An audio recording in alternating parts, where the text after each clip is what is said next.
Hello साथियों, नमस्कार। आप सभी का स्वागत है लर्न आरपीएससी परिवार में। तो देखिए दोस्तों, आज जो सेकंड ग्रेड का पेपर आयोजित करवाया गया था, उसका हम सेकंड पेपर का सॉल्यूशन आपके सामने लेके आ रहे हैं। तो देखिए दोस्तों, आपके कितने क्वेश्चन राइट हो रहे हैं, कितने नहीं हो रहे, एक बार ज़रूर देख लें, चेक कर लें। तो चलते हैं आज के वीडियो की तरफ। उससे पहले अगर जो भी साथी नया है तो चैनल को एक बार सब्सक्राइब ज़रूर कर लें और वीडियो अच्छा लगे तो लाइक ज़रूर करें। तो देखिए, चलते हैं हम सॉल्यूशन की तरफ। दोस्तों, पहला क्वेश्चन था,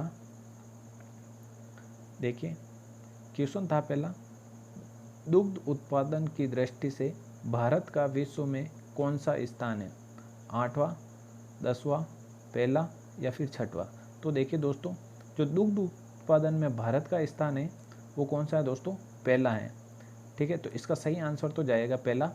अगर राजस्थान का पूछे भारत के अंदर, तो राजस्थान का भी कौन सा है दोस्तों? फर्स्ट है। सेकंड कौन सा है?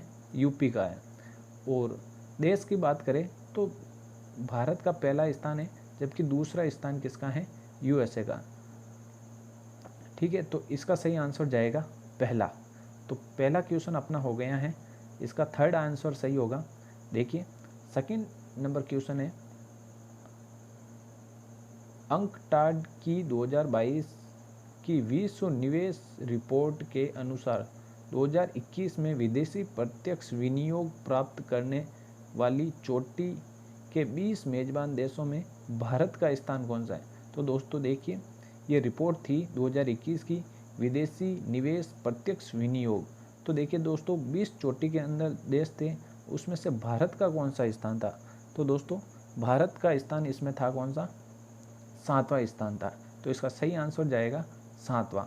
देखिए, चलते हैं अगले क्वेश्चन की तरफ। देखिए, इस क्वेश्चन को अभी हम स्किप कर रहे हैं दोस्तों, तो आप इसे बाद में देखिएगा। क्वेश्चन नंबर 4 क्या है? देखिए, 4 नंबर क्वेश्चन है दोस्तों, विश्व बैंक द्वारा 2019 के लिए तैयार की गई कारोबार में सुगमता, कौन सी? कारोबार में सुगमता रैंकिंग्स में भारत का विश्व में कौन सा स्थान है? देखिए, 121, 142, 63 या फिर 72? तो इसका सही आंसर था दोस्तों 63 नंबर। ठीक है, ये 4 नंबर का क्वेश्चन भी पूरा हो गया। चलते हैं नेक्स्ट क्वेश्चन की तरफ। Question number 5।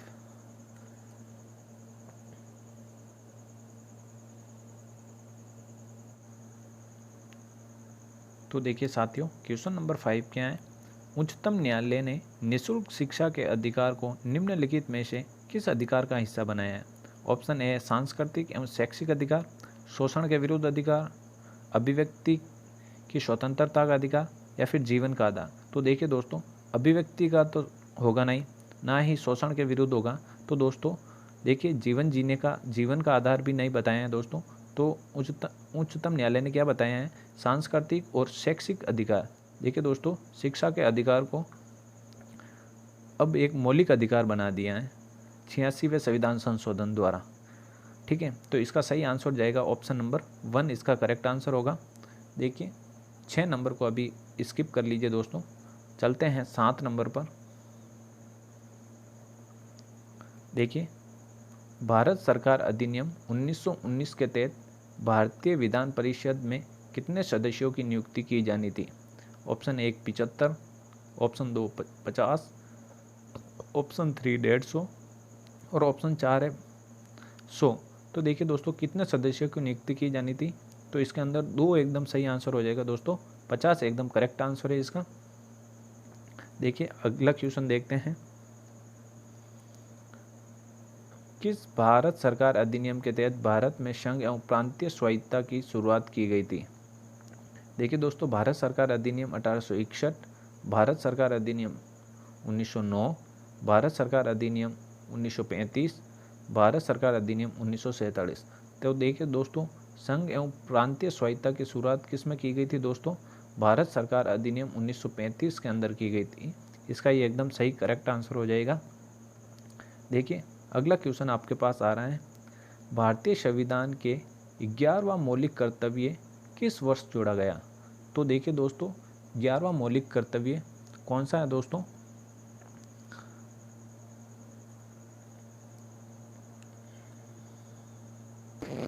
तो देखिए साथियों, आपका 11वां मौलिक कर्तव्य था कि सभी माता पिता एवं अभिभावक अपने 6 से 14 सभी बच्चों को शिक्षा प्रदान करेंगे। तो दोस्तों ये मूल कर्तव्य जोड़ा गया था 2002 के अंदर दोस्तों, 86वां संविधान संशोधन हुआ था, उसमें ये जोड़ा गया था।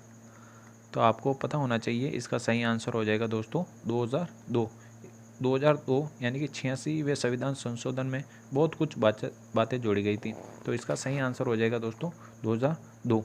अब देखिए क्वेश्चन नंबर 10 आपके सामने आ रहा है।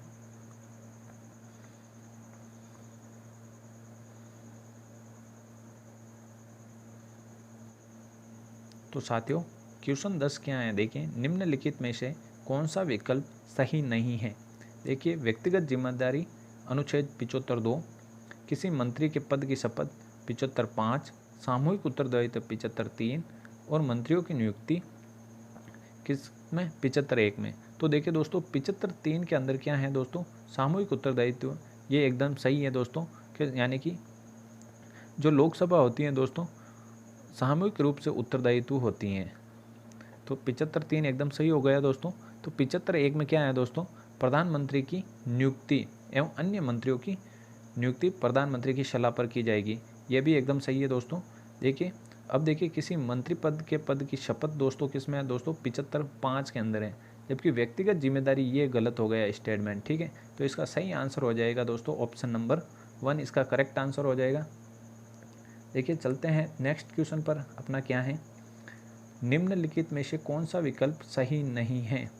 देखिए प्रबंधन व श्रमिकों की भागीदारी 42A, ग्राम पंचायत 40, कार्यपालिका एवं न्यायपालिका का पृथक्करण अनुच्छेद 50, सम्मान नागरिक संहिता 44। देखिए दोस्तों सम्मान नागरिक यानी कि सम्मान की बात आ गई दोस्तों, तो 4 ये सम्मान है दोस्तों, तो इसमें सम्मान नागरिक संहिता ये बिल्कुल सही है दोस्तों।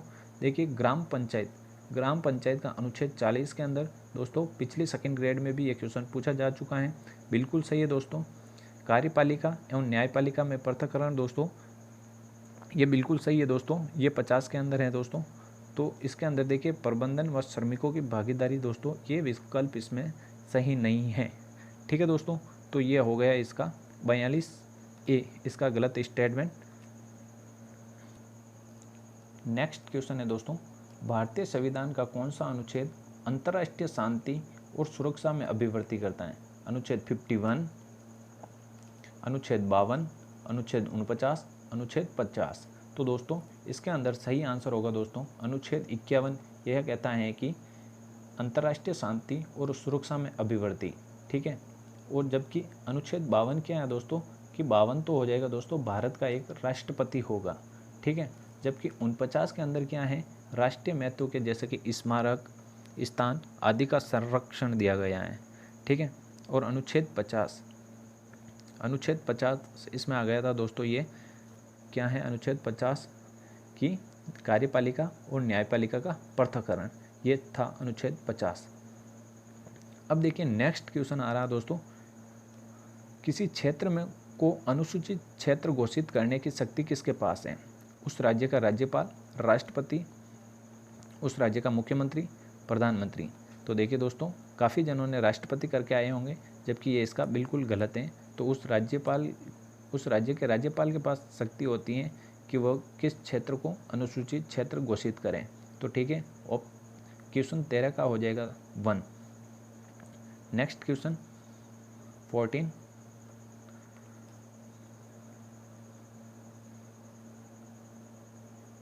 देखिए क्वेश्चन 14 नंबर बहुत अच्छा क्वेश्चन है। शीत युद्धोत्तर विश्व में किसने सभ्यताओं के टकराव का विचार दिया। Samuel P Huntington, Richard Rosecrance, Henry Kissinger या फिर जोसेफ नाए। तो दोस्तों इसका सही आंसर है सैमुअल पी हंटिंगटन। तो इसका 1 एकदम बिल्कुल करेक्ट आंसर हो जाएगा। अब चलते हैं 15 नंबर क्वेश्चन पर। आपको सम्मिलित करना था दोस्तों, क्या है AIADMK और BJD, INLD और SP यानी कि सपा। तो देखिए दोस्तों सपा आपको याद रखना था दोस्तों, ये 1992 के अंदर इसकी स्थापना होती है। जबकि BJD यानी कि बीजू जनता दल, ये ओडिशा के अंदर दोस्तों ये 1997 के अंदर इसकी स्थापना होती है। और दोस्तों AIADMK, इसकी शुरुआत होती है दोस्तों 1972 के अंदर पुडुचेरी में, और लास्ट में क्या आ जाता है दोस्तों INLD 1999 के अंदर। तो दोस्तों इसका सही मिलान क्या हो जाएगा, फर्स्ट के अंदर सेकेंड, देखिए फर्स्ट के अंदर तो दोस्तों सेकेंड, और सेकेंड के अंदर 1, देखिए सेकेंड यानी कि BJD 1997, बीजू जनता दल 1997 बिल्कुल सही है। 2 में 1, ये देखिए 2 में 1, 3 के अंदर 3 और 4 के अंदर 4। ऑप्शन 1 इसका एकदम करेक्ट आंसर है दोस्तों, सही हो जाएगा। इसके अंदर दे रखा था, ये थर्ड नंबर से मैं कंफ्यूज हो गया था। देखिए क्वेश्चन नंबर 14 क्या है, इसे अभी स्किप कर लीजिए दोस्तों क्वेश्चन नंबर 16 को। क्वेश्चन नंबर 17 पे इसको देखिए, क्वेश्चन नंबर 17 क्या है, विश्व मामलों में भारतीय परिषद की स्थापना किस वर्ष हुई, 1945, 1948, 1939 या फिर 1943। तो दोस्तों भारतीय परिषद की स्थापना कब होती है, 1943 के अंदर। इसका सही आंसर हो जाएगा ऑप्शन नंबर 4, इसका करेक्ट आंसर है। चलते हैं नेक्स्ट क्वेश्चन पर। एक बार साथ ही अपना अगर वीडियो अच्छा लग रहा है तो वीडियो को लाइक ज़रूर कर दें। एकदम आपको करेक्ट आंसर बताए जा रहे हैं, इसमें कहीं आपको चेंजेस देखने को नहीं मिलेगा। देखिए दोस्तों अब आता है शिक्षा मनोविज्ञान से संबंध।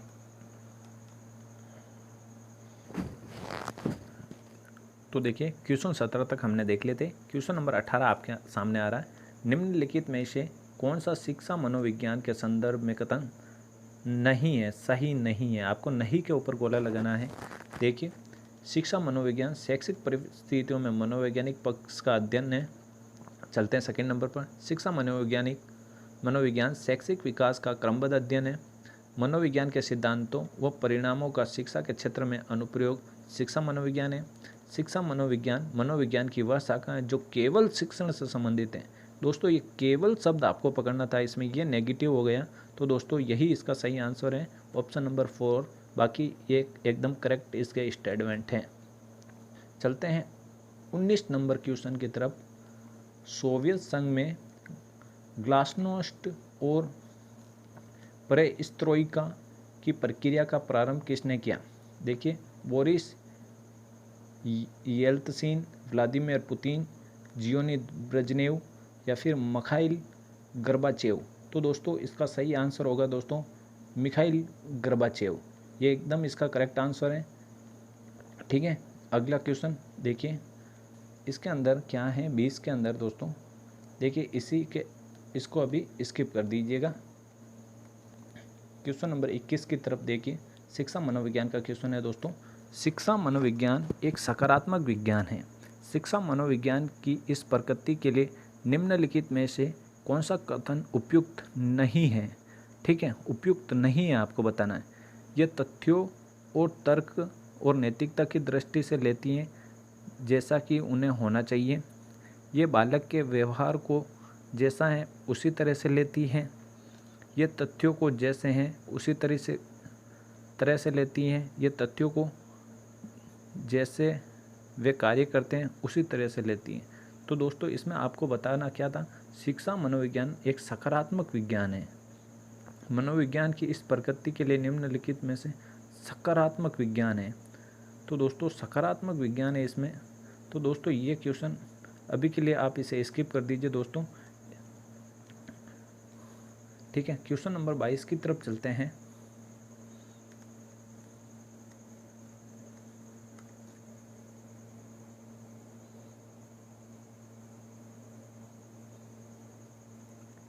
देखिए क्वेश्चन नंबर 22 क्या है, बालक को भाषा विकास जन्म के समय रोने साधारण क्रिया से प्रारंभ होता है, फिर विभेदीकरण प्रारंभ होता है और बालक क्रमशः बहुत से शब्दों की शब्दावली प्राप्त कर लेता है। उपरोक्त उदाहरण निम्नलिखित में से कौन सा सिद्धांत प्रतिबंधित होता है। विकास पूर्वानुमेय होता है, विकास एक व्यक्तिगत प्रक्रिया है, विकास आनुवांशिकी और वातावरण का उत्पाद है, विकास सामान्य से विशिष्ट की।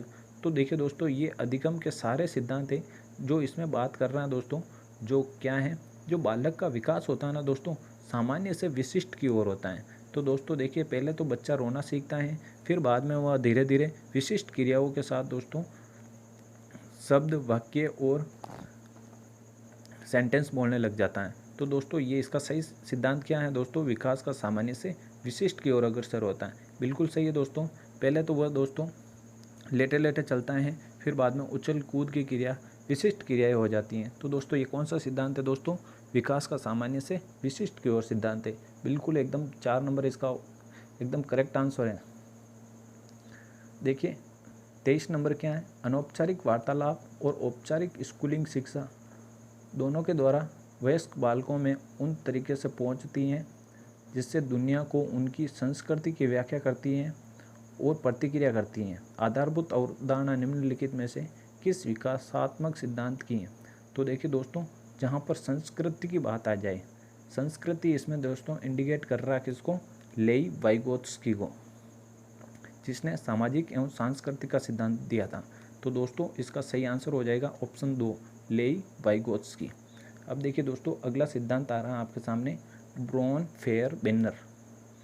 दोस्तों ब्रोन-फेयर-बेन्नर विकास के सिद्धांत के अनुसार वह स्थितियाँ जिसमें विद्यार्थी काफ़ी पर्याप्त समय व्यतीत करता है, जैसे विद्यार्थी का परिवार, संगी साथी, विद्यालय, पड़ोस। तो देखिए दोस्तों, ब्रोन-फेयर ने कौन सी कितनी 5 अवस्थाएं बताई थी, माइक्रो, मीजो, एक्सो और मैक्रो और क्रोनो। तो दोस्तों जिसमें देखिए सबसे पहले बताई थी माइक्रो, यानी कि लघुमंडल। लघुमंडल के अंदर दोस्तों देखिए उसका निकटतम वातावरण, परिवार, स्कूल और साथी आते थे दोस्तों। और मीज़ो के अंदर दोस्तों लघुमंडल और उनके कारकों का संबंध आता था उसमें, जैसे कि परिवार व स्कूल का संबंध, दोस्त व स्कूल का संबंध, ठीक है। और वहीं है दोस्तों बही तंत्र में क्या आता था दोस्तों, बही तंत्र में आता है माता पिता के कार्यस्थल, ठीक है। इसमें तो आते हैं दोस्तों माता पिता के कार्यस्थल। जबकि सूक्ष्म तंत्र में क्या आते हैं दोस्तों, सूक्ष्म तंत्र में यही आते हैं दोस्तों, क्या है सूक्ष्म तंत्र, माइक्रो। देखिए माइक्रो के अंदर आता है दोस्तों उसका निकटतम वातावरण, जैसे कि परिवार आ गया, स्कूल आ गया और पड़ोस आ गया। तो इसका सही आंसर तो यही होगा दोस्तों, सूक्ष्म तंत्र। और सबसे लास्ट में आता है दोस्तों क्रोनो। क्रोनो में क्या है दोस्तों, उसके सारे भी ऐतिहासिक घटना स्थल जैसे कि युद्ध वगैरह आते हैं, उसमें क्या है जाएगा दोस्तों, क्रोनो हो जाएगा, यानी कि घटक मंडल। इस तरीके से इसका सही आंसर हो जाएगा दोस्तों सूक्ष्म तंत्र। देखिए मध्य तंत्र क्या है, मिज़ो। तो मिज़ो के अंदर क्या आता है दोस्तों, लघुमंडल व उसका संबंध आते हैं दोस्तों। इसमें लघुमंडल का संबंध किस में आता है दोस्तों, मध्य तंत्र में। तो चॉइस के अंदर सही आंसर हो जाएगा 3। नेक्स्ट क्वेश्चन,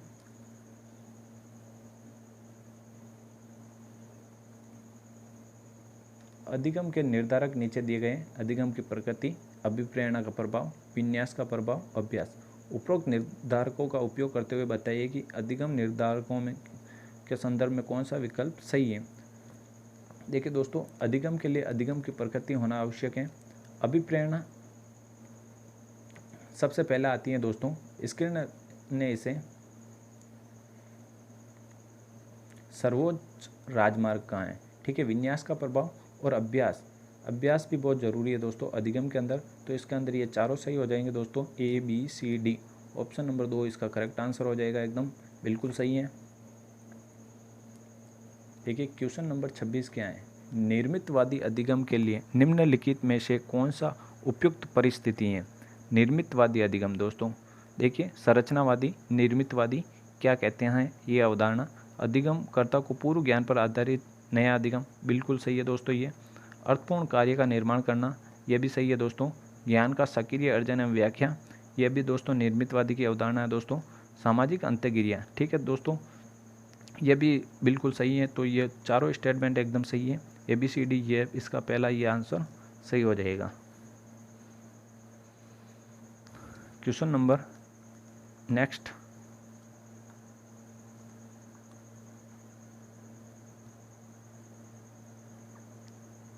क्वेश्चन नंबर 27 है,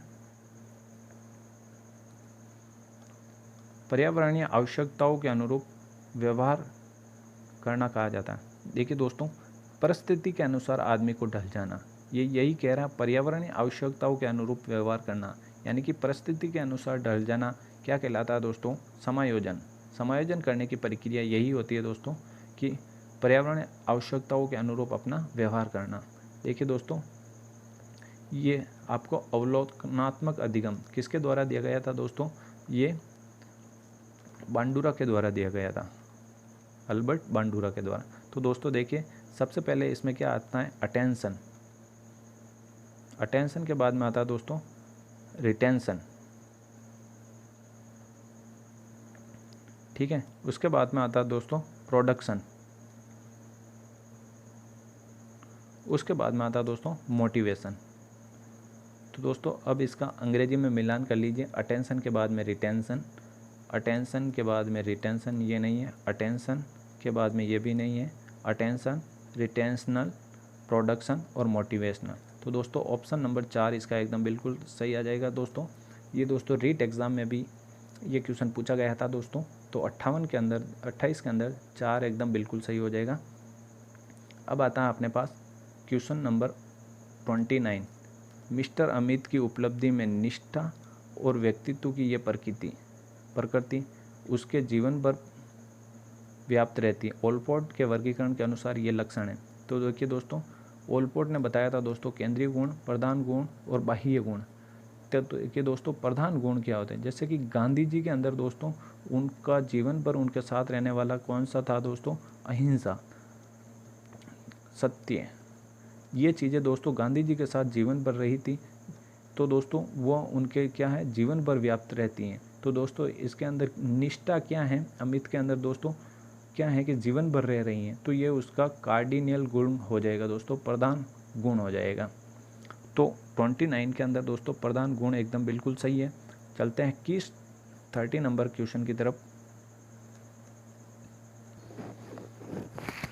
तो देखिए साथियों, क्वेश्चन नंबर 30 है, व्यक्तित्व आकलन में प्रक्षेपी प्रविधियों के निम्नलिखित में से कौन सी विशेषता नहीं है? आपको प्रक्षेपी विधि, देखिए दोस्तों प्रक्षेपी विधियाँ क्या होती है दोस्तों? जो अचेतन मन होता है ना दोस्तों, उसमें जो दमित इच्छाएं होती हैं, दमित इच्छा, और क्या हो सकती है दोस्तों? भावना हो सकती है दोस्तों, संवेग हो सकते हैं, अभिवृत्ति हो सकती है और मनोवृत्ति हो सकती है। इन सभी का अध्ययन करने के लिए दोस्तों क्या है? हम प्रक्षेपी विधि का उपयोग करते हैं। देखिए दोस्तों, आइजैक द्वारा दोस्तों एक परिभाषा दी गई थी दोस्तों, क्या है इसमें? क्या है, जो उद्दीपक होते हैं ना, उसको हम स्वतंत्र व असीमित रूप से अनुक्रिया करता है एवं संगठित रहता है। तो देखिए दोस्तों, इसमें स्वतंत्र अनुक्रियाएं तो होती हैं, आइजैक द्वारा ये बताया गया था, और विषय वस्तु क्या है दोस्तों? अस्पष्ट भी होती हैं। देखिए दोस्तों, इसमें बहुपक्षीय बहुविमीय अनुक्रियाएं ना होकर दोस्तों इसमें क्या होती हैं? सीमित अनुक्रियाएं होती हैं। तो दोस्तों मेरे हिसाब से इसमें ऑप्शन 1 एकदम करेक्ट आंसर होना चाहिए। बाकी इसमें दोस्तों ये चेतनीय अनुक्रिया ये क्या होती है दोस्तों? इसमें ये भी माना जा सकता है। तो दोस्तों जो भी इसके अंदर ये आप देख लेना इसमें कौन सा राइट होता है। ठीक है दोस्तों, इसमें ये दोनों सही हो सकते हैं। तो क्वेश्चन नंबर 30 भी हो गया। अब आते हैं क्वेश्चन नंबर 31, निम्नलिखित में से कौन सा जैविक प्रेरक नहीं है? तो दोस्तों जैविक प्रेरक वो होते हैं दोस्तों जो जन्मजात होते हैं दोस्तों। ठीक है, देखिए दोस्तों, लैंगिक अंतर्नोद जन्मजात होते हैं दोस्तों। भूख भी और प्यास और लैंगिक ये सारी क्रियाएं दोस्तों क्या हैं? जन्मजात हैं। तो दोस्तों ये जैविक हो गई। जबकि जिज्ञासा अंतर्नोद जैविक ना होकर दोस्तों क्या है? प्राकृतिक है दोस्तों। ठीक है, तो इसका सही आंसर हो जाएगा ऑप्शन नंबर 2। देखिए दोस्तों, मैस्लो के सिद्धांत के अनुसार अभिकल्पित उच्चतम आवश्यकता, तो दोस्तों मैस्लो के अनुसार उच्चतम आवश्यकता आत्मसिद्धि बिल्कुल सही है। ऑप्शन नंबर 1 इसका करेक्ट आंसर हो जाएगा। देखिए थॉर्नडाइक के बहुकारक सिद्धांत, दोस्तों थॉर्नडाइक ने कौन सा सिद्धांत दिया था? बहुकारक सिद्धांत। एक गुणधर्म विशेषता किसी कार्य की कठिनाई को संदर्भित करता है जो व्यक्ति हल कर सकता है। क्या है? हल कर सकता है। दोस्तों इसमें यही आपको देखना था कि हल कर सकता है। तो देखिए दोस्तों क्षेत्र, गति, स्तर और सीमा। तो देखिए दोस्तों इसमें रेंज एकदम बिल्कुल सही हो जाएगा दोस्तों।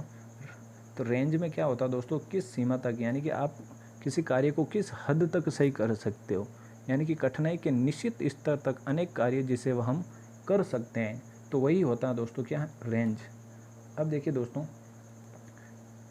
गार्डनर, काफ़ी क्वेश्चन पूछे गए हैं, तो दोस्तों बहुत अच्छा क्वेश्चन है दोस्तों, आप एक भी गलत नहीं कर सकते हो इसमें अगर आप पढ़ के गए हो तो। देखिए वीडियो अच्छा लग रहा है तो लाइक ज़रूर कर दें और अपने दोस्तों के पास इसे साझा जरूर करें। गार्डनर के बहुबुद्धि सिद्धांत का प्रकार नहीं, तो गार्डनर द्वारा कौन सा सिद्धांत दिया गया था, बहुबुद्धि।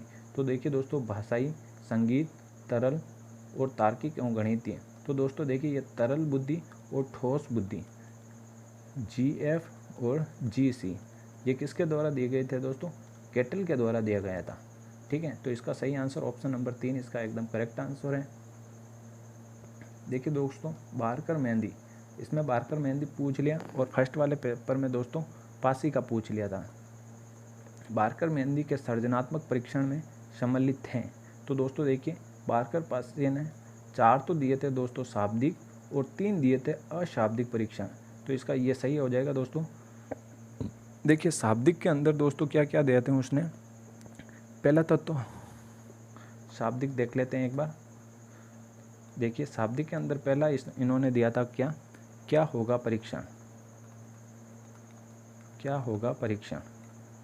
सेकेंड नंबर दिया था दोस्तों वस्तु के नए प्रयोग।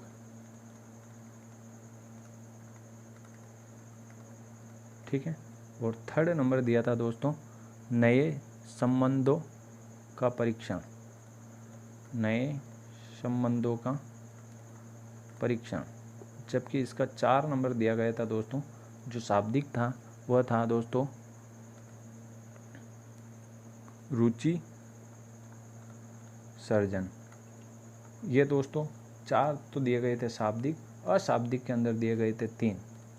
अशाब्दिक के अंदर क्या क्या थे दोस्तों, चित्रपूर्ति, पहला था चित्रपूर्ति, दूसरा था दोस्तों चित्र निर्माण और तीसरा था दोस्तों अंडाकार या फिर त्रिभुजाकार। इस तरीके से इसका सही आंसर क्या हो जाएगा, ऑप्शन नंबर 2 सही हो जाएगा दोस्तों। 4 तो शाब्दिक और 3 अशाब्दिक।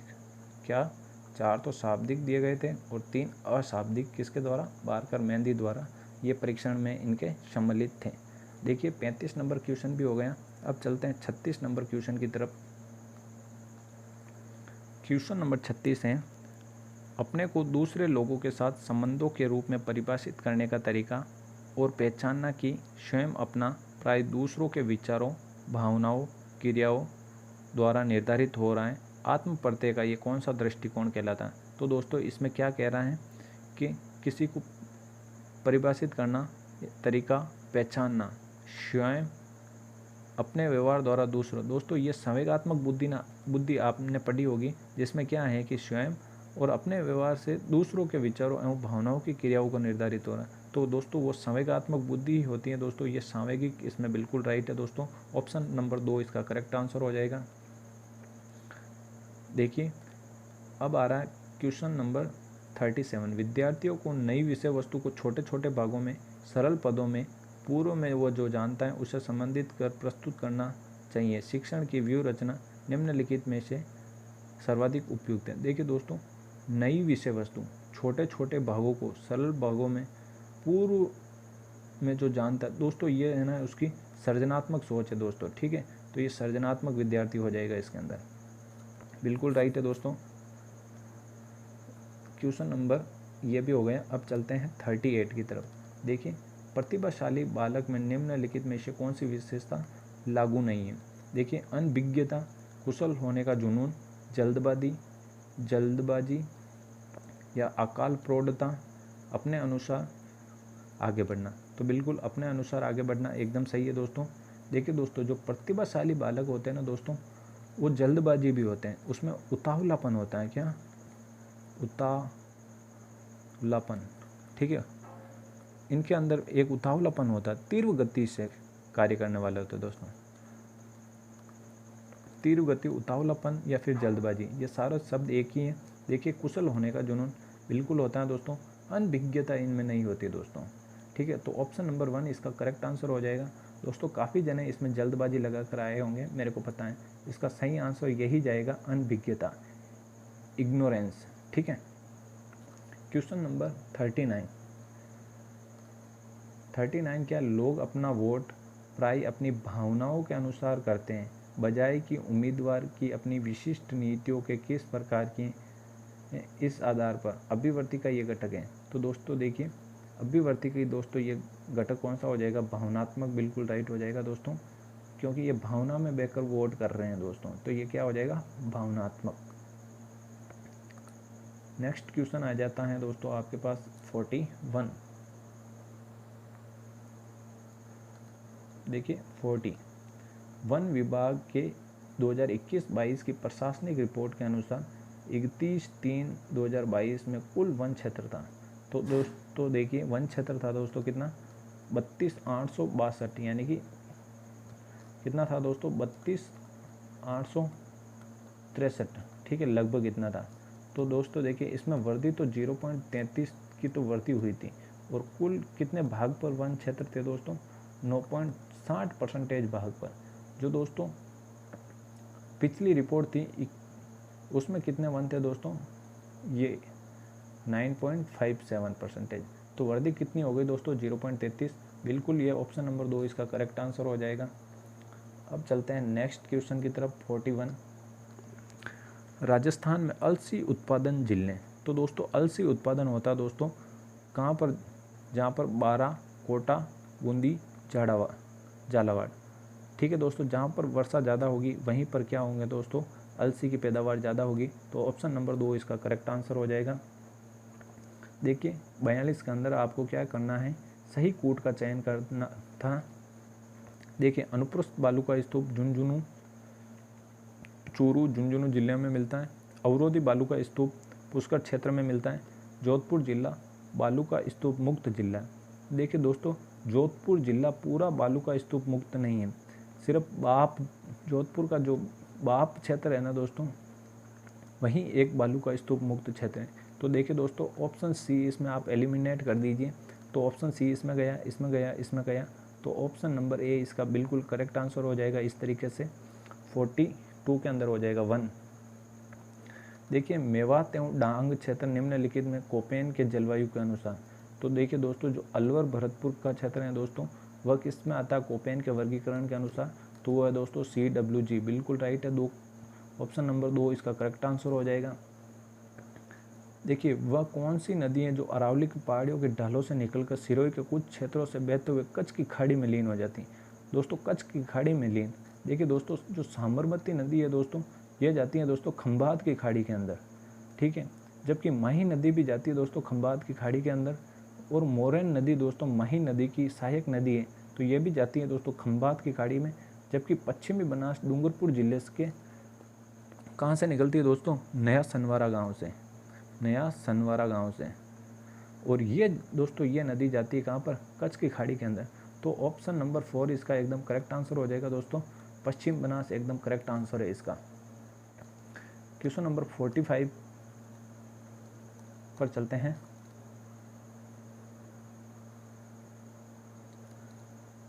2000 की जनगणना के अनुसार निम्नलिखित में से किन जिलों के समूह का सबसे कम जनसंख्या घनत्व अंकित है। देखिए दोस्तों जैसलमेर का कितना है आपको पता होना चाहिए, जैसलमेर का है दोस्तों 17, जबकि बीकानेर का कितना है दोस्तों 78। देखिए बाड़मेर का कितना है दोस्तों, बाड़मेर का है 92। बीकानेर का कितना है दोस्तों, अभी बता दिया था 78, जबकि जैसलमेर का कितना है दोस्तों 17। देखिए जैसलमेर बीकानेर का हो गए दोस्तों। अब चूरू का कितना दोस्तों मैं आपको बता देता हूँ, चूरू का है 147, और जोधपुर का मैं आपको बता देता हूँ, जोधपुर का कितना है 161। तो देखिए दोस्तों सबसे कम किस में हो गया, 72, 78 और ये 67। तो यही ऑप्शन नंबर 2 इसका करेक्ट आंसर हो जाएगा। क्या हो जाएगा, ऑप्शन नंबर 2 यही इसका सही आंसर है।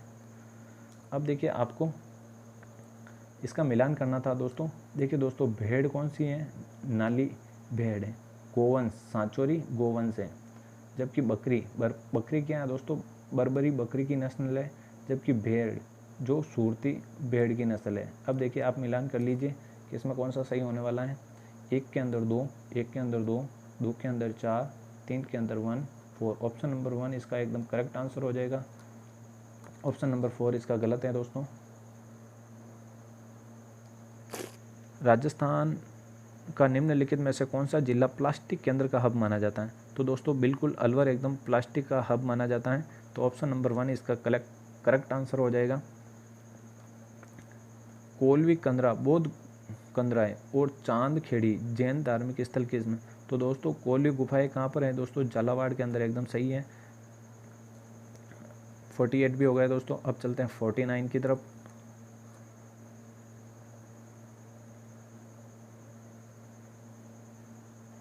देखिए दोस्तों, पुरातत्वविद नीलरत्न बनर्जी और कैलाशनाथ दीक्षित निम्नलिखित में से किस पुरा स्थल उत्खनन से संबंध रहे?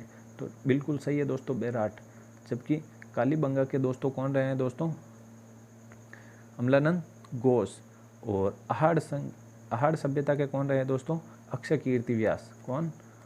अक्षय कीर्ति व्यास। ठीक है, तो इसका बेराट एकदम सही आंसर हो जाएगा दोस्तों। ठीक है, इसके नीलरत्न बनर्जी और कैलाशनाथ दीक्षित। देखिए घटियाला शिलालेख का संबंध मंडोर शाखा के किस प्रतिहार शासक हैं? देखिए सिलूक, रज्जिल, हुकुक और बाउक। देखिए दोस्तों, जो मंडोर की शाखा है घटियाला शिलालेख, इसका किस प्रतिहार शासक से है दोस्तों? तो कुकुक। रज्जिल नहीं होगा दोस्तों, गलत है ये रज्जिल, जबकि कुकुक एकदम इसका सही आंसर हो जाएगा। अजमेर का वो पहला शासक जिसने अपने नाम के सिक्के जारी किए, तो दोस्तों वह थे दोस्तों अजयराज। अजयराज की जो रानी है सोमलवती, उसके सिक्के का उल्लेख मिलता है। ठीक है, सोमलमती। तो अजयराज एकदम बिल्कुल सही है दोस्तों।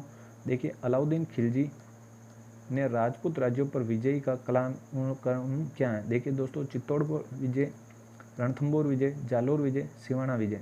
देखिए चित्तौड़ विजय दोस्तों कब थी दोस्तों? ये चित्तौड़ विजय 1301 के अंदर, और रणथंभौर विजय दोस्तों 1303, जबकि जालोर विजय 1311 और सिवाना विजय सबसे लास्ट में थी। तो 1 2 3 4, 1 2 3 4 ये एकदम इसका करेक्ट आंसर हो जाएगा बिल्कुल। अब आपको ले चलते हैं 53 क्वेश्चन पर। 2011 की जनगणना के अनुसार राजस्थान के कौन से जिले का 75% से अधिक साक्षरता? तो दोस्तों 75% से अधिक साक्षरता। देखिए कोटा और सीकर, जयपुर और अलवर, जयपुर, झुंझुनू, कोटा और जयपुर। तो दोस्तों मैं आपको बता देता हूँ कि देखिए कोटा की कितनी थी दोस्तों? 76.6, जबकि जयपुर की कितनी है दोस्तों? 75.5। और झुंझुनू की कितनी है दोस्तों? झुंझुनू की है दोस्तों 74.1। और जबकि सीकर की कितनी है दोस्तों? 71.9। तो देख लीजिए कोटा और जयपुर हो जाएगा दोस्तों, कोटा और जयपुर किस में? ऑप्शन नंबर 4 में। तो ऑप्शन नंबर 4 इसका करेक्ट आंसर हो जाएगा। क्या हो जाएगा? ऑप्शन नंबर 4 इसका करेक्ट आंसर है। कोटा के अंदर है दोस्तों 76.6, जबकि जयपुर के अंदर है दोस्तों 75.5। देखिए निम्नलिखित में से किस सभ्यता को भारत की सभी ताम्रयुगीन सभ्यताओं की जननी कहा जाता है? तो दोस्तों ज्ञानेश्वर इसका सही हो जाएगा। काफ़ी एग्जामों में ये क्वेश्चन पूछा गया। गिलुंड और भवानपुरा सभ्यता किससे संबंधित है? देखिए ज्ञानेश्वर, बेराट, कालीबंगा और अहाड़। तो देखिए दोस्तों गिलुंड किससे संबंधित है दोस्तों? अहाड़ सभ्यता से संबंधित है दोस्तों। तो सही इसका अहाड़ ही हो जाएगा। क्वेश्चन नंबर 55 भी हो गया। चलते हैं 56 की तरफ।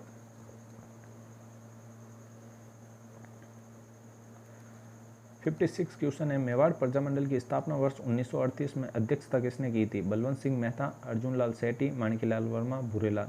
तो माणिक्यलाल वर्मा बिल्कुल इसका करेक्ट आंसर है। चलते हैं नेक्स्ट क्वेश्चन की तरफ।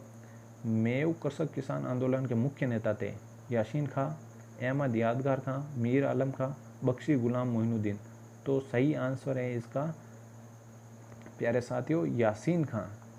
ये हो गया यासीन का इसका एकदम करेक्ट आंसर है। अब देखिए खानवा के युद्ध में निम्न में से किसे राणा सांगा का पक्ष बदलकर बाबर का साथ दिया था दोस्तों?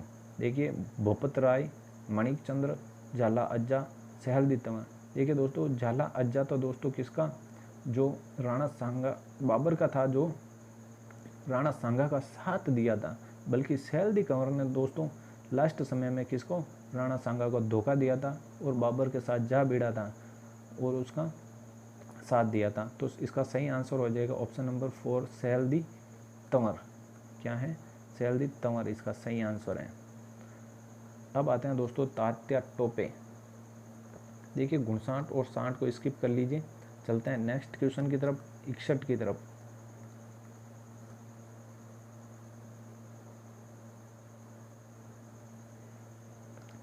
क्वेश्चन नंबर 61 है दोस्तों, निम्नलिखित में से कौन सा मंदिर स्थापत्य कला मारू गुजर शैली का है। तो दोस्तों मारू गुजर देखिए अहुआ का कामेश्वर मंदिर, नागदा का सांस बहु मंदिर, समदीश्वर मंदिर, किराड़ू मंदिर। तो दोस्तों किराड़ू मंदिर हैं दोस्तों गुजर एवं महामारू शैली के हैं, बहुत प्रसिद्ध मंदिर है दोस्तों। ऑप्शन नंबर 4 इसका करेक्ट आंसर सही है।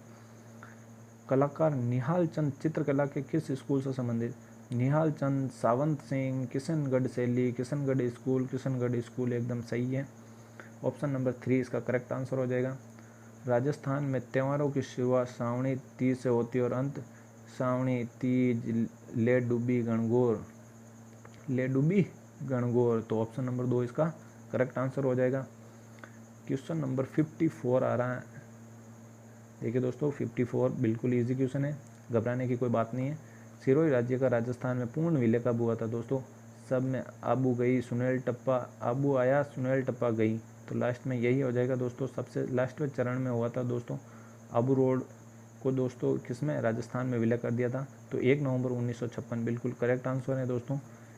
देखिए तिलवाड़ा में मल्लीनाथ जी का मेला, किसका, तिलवाड़ा में मेला किसका बढ़ता है, लोक देवता का, मल्लीनाथ जी। तो मल्लीनाथ जी राइट हो जाएगा। बीकानेर के निकट समरातल जाम्बोजी कहाँ है, जाम्बोजी। ऑप्शन नंबर 2 इसका करेक्ट आंसर। देखिए 67 नंबर, किस संविधान संशोधन अधिनियम द्वारा राज प्रमुख पद को समाप्त कर दिया गया। राज प्रमुख पद, राज प्रमुख यानी कि 7वें संविधान 8वें 5वें 6ठे 7वां संविधान संशोधन बिल्कुल करेक्ट आंसर है दोस्तों, कोई घबराने की बात नहीं है। क्वेश्चन नंबर 68, राज्यपाल द्वारा प्रख्यात अध्यादेश की मंजूरी आवश्यक है। दोस्तों जब भी अध्यादेश लागू करना होता है तो किसकी, तो राज्य के अंदर दोस्तों मंत्री परिषद की सलाह बिल्कुल आवश्यक है। देखिए राज्य परिषद एवं मंत्रियों द्वारा, इसमें से कोई नहीं, राष्ट्रपति होता नहीं, राज्य विधानमंडल द्वारा, तो बिल्कुल राज्य विधानमंडल द्वारा। अगर राज्य के अंदर दोस्तों राज्य परिषद है तो उसका भी और मंत्रियों का, तो दोस्तों इसके अंदर आपको सही सोच विचार के टिक लगाना होगा। राज्य परिषद के मंत्रियों द्वारा बिल्कुल गलत है दोस्तों, राज्य के विधानमंडल द्वारा, बिल्कुल ये सही आंसर हो जाएगा इसका। अब देखिए आपातकाल के दौरान राजस्थान के मुख्यमंत्री कौन थे। शिवचरण माथुर, भैरों सिंह शेखावत, मोहनलाल सुखाड़िया, हरदेव जोशी। भैरों सिंह शेखावत 1977 के समय जब सेकेंड हमारा आपातकाल लगा था तो उस समय थे दोस्तों भैरों सिंह शेखावत। मध्यकाल में खनगा एक प्रकार का था, खनगा पगड़ी, खनगा पगड़ी, तो ठीक है, तो इसमें क्या हो जाएगा, सिर का पहनावा पगड़ी। गवरी नृत्य, गवरी कालबेलिया, क्या हो जाएगा दोस्तों, गवरी नृत्य किसका संबंध है, किस जनजाति से, कालबेलिया से, बिल्कुल ऑप्शन नंबर 3 इसका करेक्ट आंसर हो जाएगा। अहीर वाटी कहाँ बोली जाती है दोस्तों, अलवर भरतपुर के अंदर। अलवर भरतपुर किस क्षेत्र में आते हैं दोस्तों, मेवात के अंदर आते हैं, मेवात के अंदर। तो ऑप्शन नंबर 2 इसका करेक्ट आंसर बिल्कुल सही है। चलते हैं 73 की तरफ।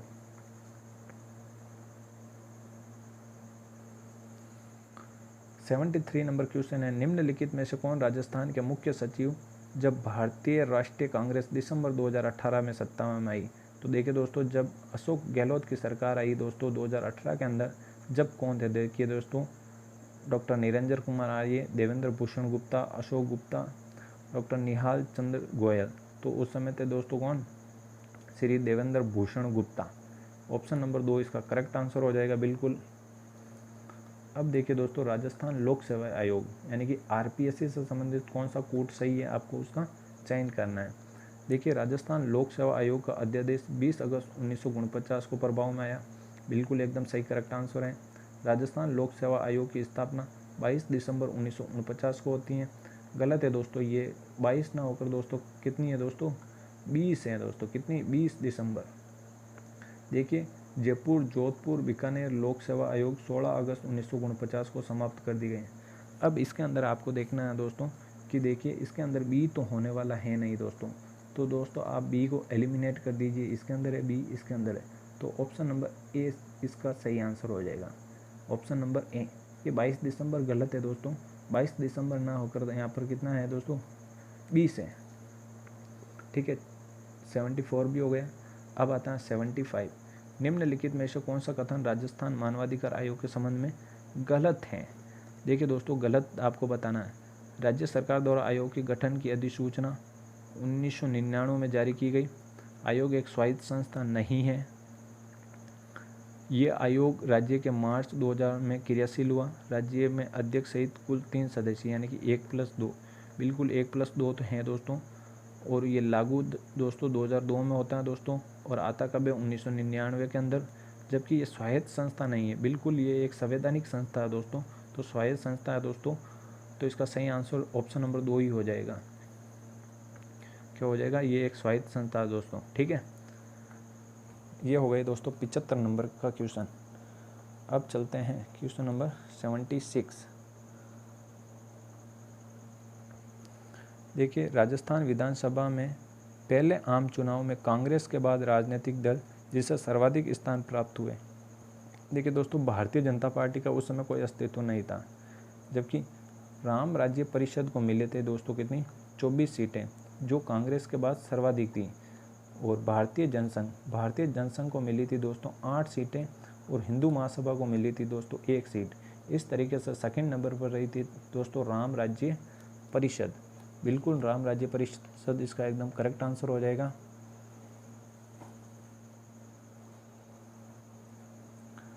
हिंदू महासभा को मिली थी दोस्तों 2। अब आते हैं दोस्तों, हाल ही में राज्यसभा सदस्य राजस्थान के राज्य स्तरीय जन अभियोग निराकरण समिति का सदस्य मनोनीत किया है। तो दोस्तों किसे मनोनीत किया है, नीरज डांगी, मुकुल वासनिक, रणदीप सुरजेवाला या फिर प्रमोद तिवारी। तो नीरज डांगी इसका एकदम सही आंसर है, नीरज डांगी करेक्ट आंसर हो जाएगा 77 का। वर्ष 1923 में राजस्थान मुख्यमंत्री ने राज्य के कितने शहरों को ग्रीन लंग्स विकसित करने की घोषणा की है? तो इसका सही आंसर हो जाएगा दोस्तों ऑप्शन नंबर 13 एकदम करेक्ट आंसर है इसका। तो 78 भी पूरा होता है। और राजस्थान राज्य विभाग के अनुसार राजस्थान के प्रत्येक जिले में औसतन कितनी ग्राम पंचायतें हैं? तो देखिए दोस्तों, टोटल ग्राम पंचायतें अपने 11,283 ग्राम पंचायतें हैं। तो अगर औसतन बात करें तो 33 जिले इसका भाग दिया जाए तो इसका आता है दोस्तों 341.90।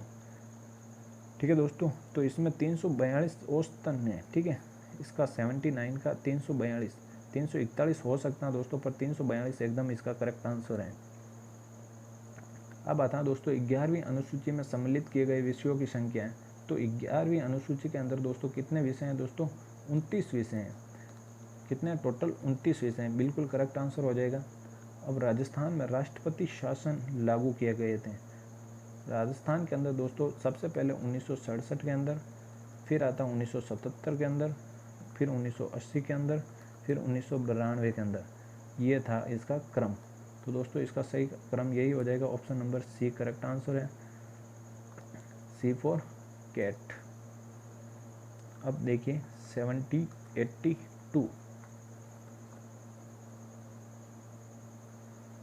82 को दोस्तों अभी ये करंट अफेयर से संबंधित है, ये अभी हम बाद में कराएंगे आपको। 82,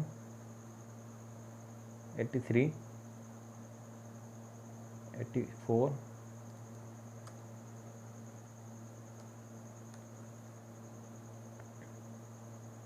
जो आ रहा है दोस्तों मैं आपको बता देता हूँ, 85 को भी बाद में बताएंगे। 86, क्वेश्चन नंबर 86 देख लीजिए। ये तो मेरे को आता है दोस्तों, मैंने भी ये रजिस्ट्रेशन करवाया है। 2023 में राजस्थान सरकार द्वारा आयोजित महंगाई राहत कैंप में कौन सी योजना सम्मिलित नहीं है? देखिए दोस्तों, मुख्यमंत्री युवा संबल योजना, मुख्यमंत्री कामधेनु बीमा योजना, मुख्यमंत्री गैस सिलेंडर कार्ड योजना, मुख्यमंत्री निःशुल्क अन्न फूड पैकेट योजना, बिल्कुल ये भी थी दोस्तों, ये सिलेंडर वाली भी थी और कामधेनु 2 गोवंश के लिए भी थी दोस्तों। युवा संबल योजना इसके अंतर्गत नहीं थी।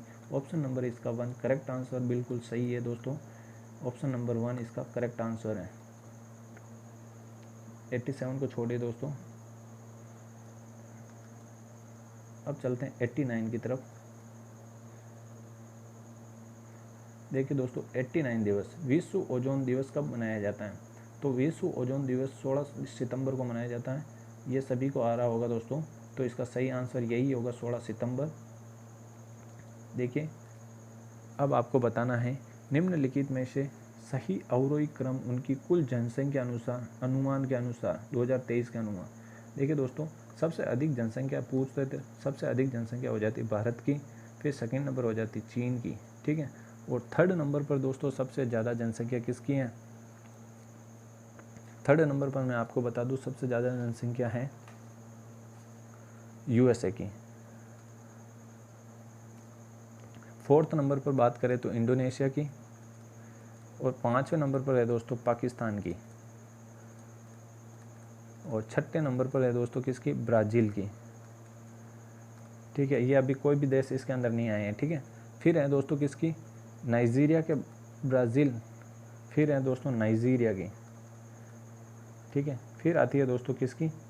बांग्लादेश की, ठीक है, बांग्लादेश, रूस, फिर जापान। अब देखिए दोस्तों सबसे अधिक हो गई बांग्लादेश की, तो बांग्लादेश, फिर आती है दोस्तों जापान की, जापान किसमें? इसमें। अब देखिए CB, देखिए CBDA, तो इसका सही आंसर क्या हो जाएगा दोस्तों? इसके हिसाब से अगर देखें आपको टोटल यानी कि सिर्फ 10 देशों के आपको तो याद रखने पड़ेंगे दोस्तों।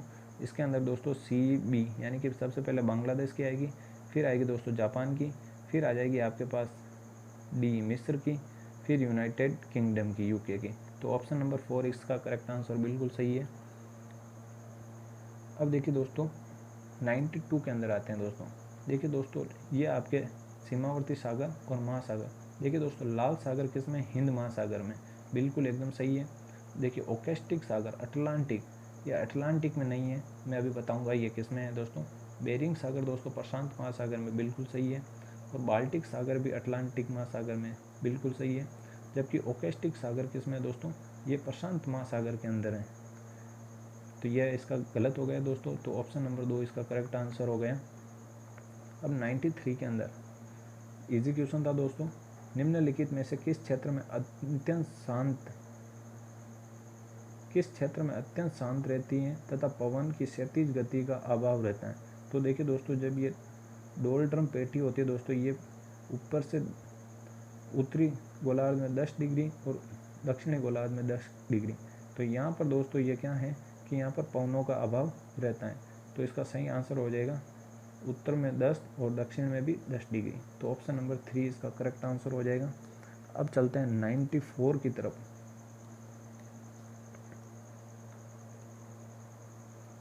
देखिए दोस्तों तेंदु, पलाश, बेर और खेर सामान्य वृक्ष किसके हैं दोस्तों? तो दोस्तों के पलाश और खेर अपने यहाँ देखने को मिल जाते हैं, तो ये हैं शुष्क पर्णपाती वन, तो ये इसका सही आंसर हो जाएगा शुष्क पर्णपाती वन। इडुक्की जल विद्युत परियोजना दोस्तों, इडुक्की जल विद्युत परियोजना कहाँ अवस्थित है? केरल, कर्नाटक, महाराष्ट्र, तमिलनाडु। तो इडुक्की जल विद्युत परियोजना दोस्तों केरल के अंदर आपको याद रखना था, यह सही आ जाएगा। अब आता है 96। देखिए काकरापार महाराष्ट्र, कलपकम तमिलनाडु, केगा कर्नाटक, नरोरा उत्तर प्रदेश। आपको इसका सुमेलित नहीं है ये बताना था। देखिए दोस्तों काकरापार कहाँ पर है दोस्तों? ये गुजरात के अंदर। तो ऑप्शन नंबर 1 इसका करेक्ट आंसर हो जाएगा। अब आता है 97। भारत के लिए अप्रैल-नवंबर 2022 के दौरान निम्नलिखित में से 3 शीर्ष निर्यात यानी कि आपको 3 शीर्ष देश बताने हैं जहाँ पर इंडिया निर्यात करता है सबसे ज़्यादा। देखिए दोस्तों अब तीसरे नंबर पर आ गए हैं, ये बहुत अच्छी बात है दोस्तों। इसमें यही आपको देखना था कि तीसरे नंबर पर, पहले दोस्तों ये कभी 8वें या 9वें नंबर पर हुआ करता था नीदरलैंड, जो अब क्या है दोस्तों अपने तीसरे नंबर पर आ गया है। तो दोस्तों तीसरे नंबर पर है नीदरलैंड, ये नहीं है, ये नहीं है, ये नहीं है। तो ऑप्शन नंबर 4 इसका करेक्ट आंसर हो जाएगा। USA, UAE और नीदरलैंड। अब देखिए 98 नंबर क्वेश्चन, वैश्वीकरण शब्द किसने दिया? थियोडोर लेविट, मेरी पर्सले, पीटर ड्रकर, एल्फ्रेड मार्शल। तो दोस्तों वैश्वीकरण शब्द दिया था लियोडोर लेविट। अब आता है क्वेश्चन नंबर 99, निम्नलिखित में से हिमालय की सबसे पश्चिमी चोटी। तो देखिए नामचा बरुआ, धौलागिरी, गौरीशंकर, मकालू। तो दोस्तों धौलागिरी बिल्कुल राइट है इसमें, जबकि नामचा बरुआ दोस्तों किसमें है? पूर्व में स्थित है। अब आता है आज का लास्ट सवाल, पूर्णा, गिरना, पंजारा किस नदी की शाखा है? यानी कि किस नदी की आपको ये सहायक नदियाँ दोस्तों, ये तापी नदी की सहायक नदियाँ हैं। तो इसका सही आंसर हो जाएगा ऑप्शन नंबर 2। तो दोस्तों ये थे सेकंड ग्रेड से संबंधित जो एग्ज़ाम हुआ था कल, उसके सारे क्वेश्चन और उसके आंसर।